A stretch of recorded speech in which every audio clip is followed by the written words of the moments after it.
Fala, Rovai, o editorial do Fórum 11:30. Queridas, queridos e queridos, hoje tem Datafolha e tem aquele síndrome que é o TPDF, Tensão Pré-Datafolha. E fica assim todo mundo desesperado, a esquerda aí se rasgando. Ai, me ruim, mas me péssimo, não estou sabendo. Eu sonhei que o Bolsonaro passava o Lula, mamãe. Fica aquele desespero nas redes, nos grupos de WhatsApp. Está todo mundo com tensão pré-Datafolha, porque o Datafolha tem sido a pesquisa que mais acerta os números na presidencial. Ela erra sim, viu? Principalmente estaduais, os movimentos no estado, eu venho explicando isso, eles são diferentes e nas cidades do que em nível nacional. O João Paulo estava aqui agora do MST, e ele falava isso. Tem pelo menos 9 campanhas do Lula. Cada região é uma coisa. No Nordeste, o pessoal está fazendo micareta do Lula. Sai um caminhão na frente tocando uma música, é 3, é 3, é 3, é 3. Milhares de pessoas atrás. Já em São Paulo, a campanha é mais arrumadinha. É um pouco a cara do Haddad, do Alckmin, do Márcio França, né? Que é uma campanha de convencer setores organizados da sociedade. Ela tem outra pegada, não tem multidões na rua. Enfim, cada lugar é de um jeito e por isso mesmo não vai bater uma ventania, puf, né, do noite para o dia e mudar tudo em nível nacional. Porque, inclusive, as ventanias batem diferente.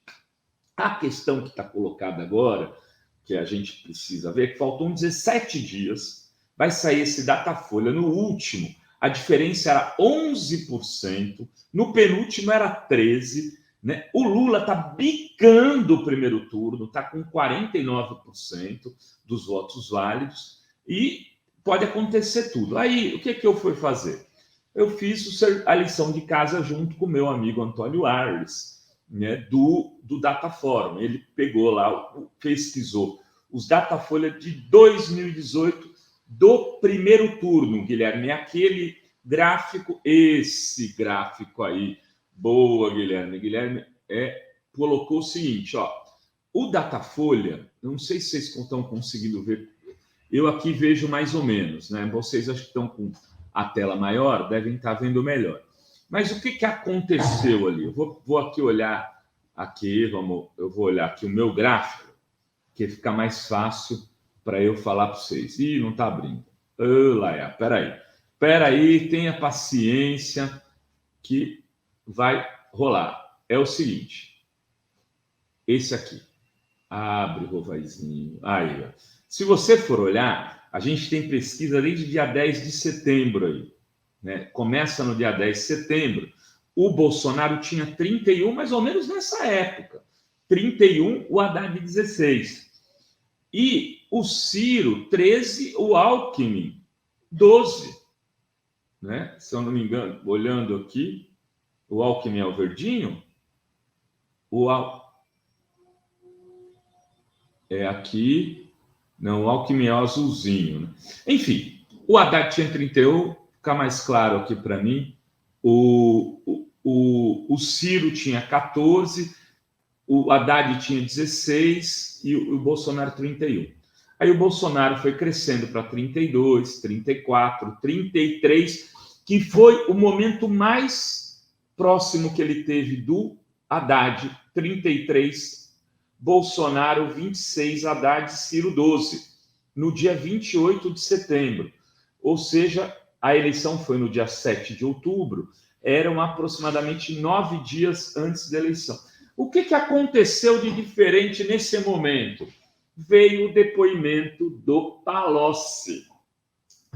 O Haddad estava crescendo, e aí no dia 2, já o Bolsonaro volta a crescer, o Haddad cai, porque o Moro, as pessoas esquecem disso, mas o Moro decidiu aquela eleição soltando a depoimento, a delação do Palocci, requentando, que inventou, aquela delação, não poderia ter sido feito aquilo, e ele solta aquilo, e reaviva o antipetismo. Isso é de 2018, tá, gente?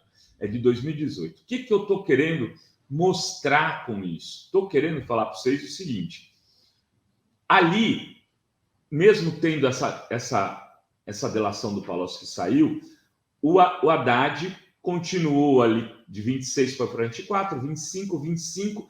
Na última pesquisa, o Bolsonaro tinha 40 e o Haddad 25.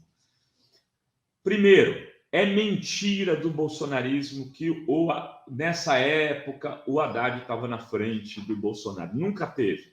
O dia que ele chegou mais perto, o Moro despencou a delação e recolocou o antipetismo no jogo de forma forte, firme, muito viva, e o Bolsonaro voltou a crescer.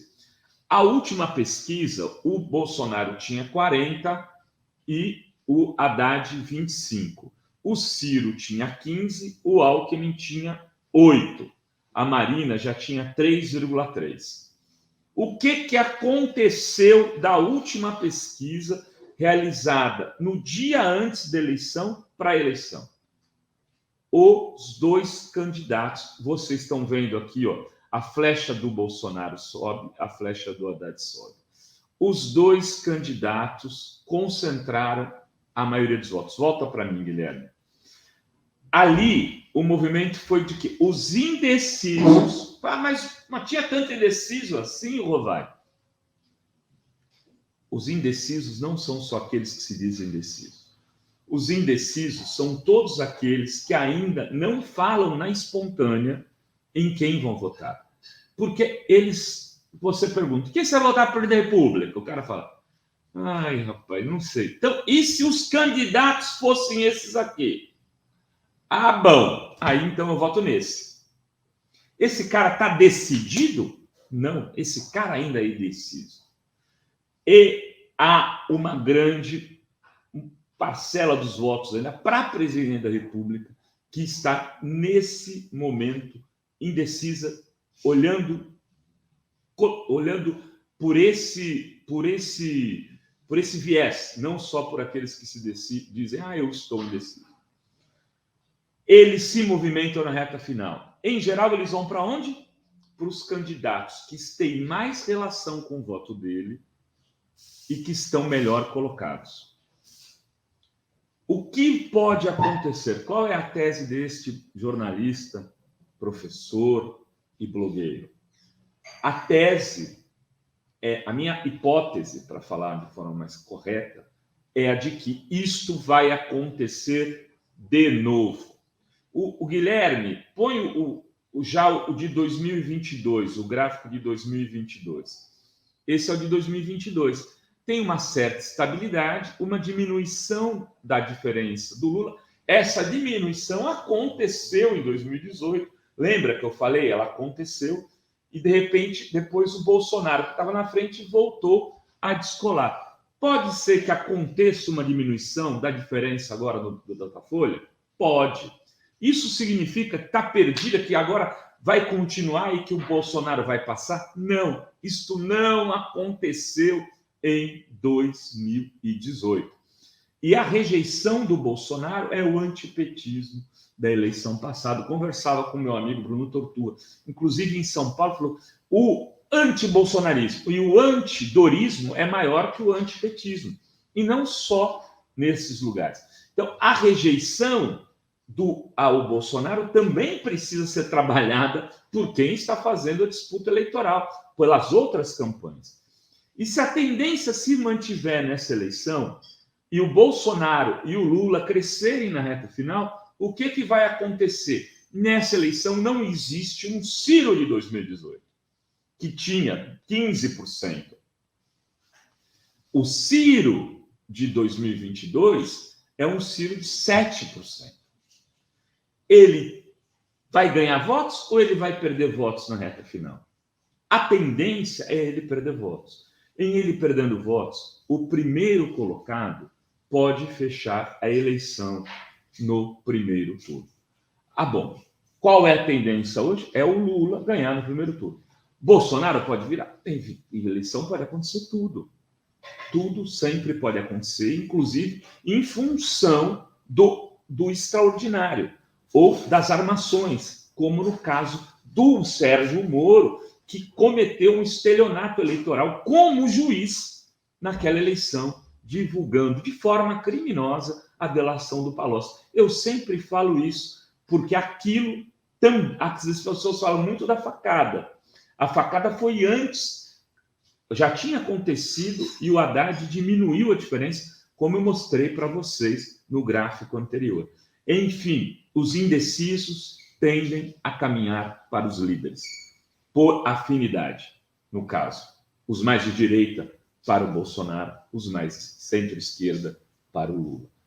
Isso poderá levar essa eleição a ser decidida, sim, no primeiro turno, e agora que eu tenho falado isso, mas agora com um estudo feito pelo Antônio Arles, do Dataforum, eu trago os números para vocês. Era isso que tínhamos para hoje. Beijos, beijos e beijos a todas, todos e todos.